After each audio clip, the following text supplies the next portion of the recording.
Dahil maaga ako nagising, ito yung naisip kong lutuin. Napakasarap naman talaga. Pinoy almusal.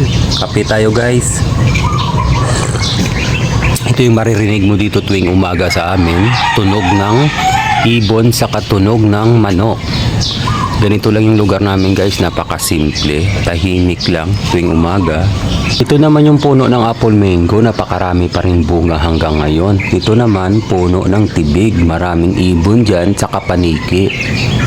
Nakapagsaing na pala ako, nilagyan ko lang ng butas yung kanin, saka natin babasagan ng 3 itlog. Isabay na rin natin dito yung okra, 5 piraso lang pala yan. Pag naluto yung sinaing, luto na din yung itlog. Magprito muna tayo ng talong. Hindi mawawala yan sa Pinoy almusal yung ganyan pagkaluto oh. Medyo may sunog-sunog, ang sarap niyan, smoky flavor. Tapos may meatloaf din tayo, prito muna natin. Maraming salamat nga pala sa ating mga followers sa palagi nyong panonood. Ingat po kayo palagi dyan kung saang lugar man kayo. Yung ganyang pagkaluto sa meatloaf po, tostado. Tapos magisa muna tayo ng sibuyas, papalabasin lang natin yung masarap na aroma. Ilagay na natin yung corned beef. Gisahin lang natin ng maigi, saka natin lalagyan ng 2 itlog. Huwag muna natin hahaluin. Pag namuo na yung itlog, saka natin hahaluin guys ng dahan-dahan. Oh, ganyang pagkaluto guys, oh, nakakatakam. Maraming salamat nga pala sa ating mga kababayang OFW sa palagi nyong panonood. Ingat po kayo palagi dyan kung saang bansa man kayo at isasama ko kayo palagi sa mga panalangin ko. At syempre, hindi mawawala dyan yung tuyo, yung ganyang pagkaluto guys. Oh, tostado, crispy yung mismong kaliskis ng tuyo. Tingnan nyo naman guys, napaka-aesthetic naman talaga. Ang sarap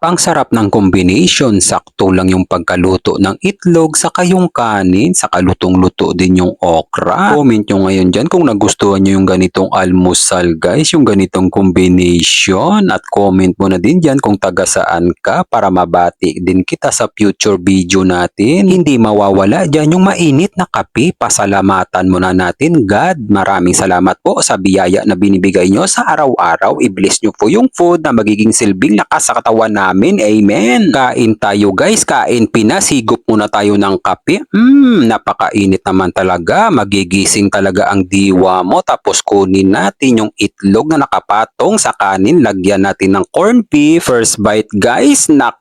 Napakasarap naman talaga. Balance yung lasa ng corned beef tsaka yung itlog. Malinamnam. Yung lasa ng corned beef sakto lang. Nawala na yung mismong pagkaalat niya dahil sa linagay nating itlog. Tapos sinundutan ko pa ng talong. Tapos tuyo. Nagbabalance din yung lasa ng dalawa. Perfect combination talaga silang dalawa. Tapos okra.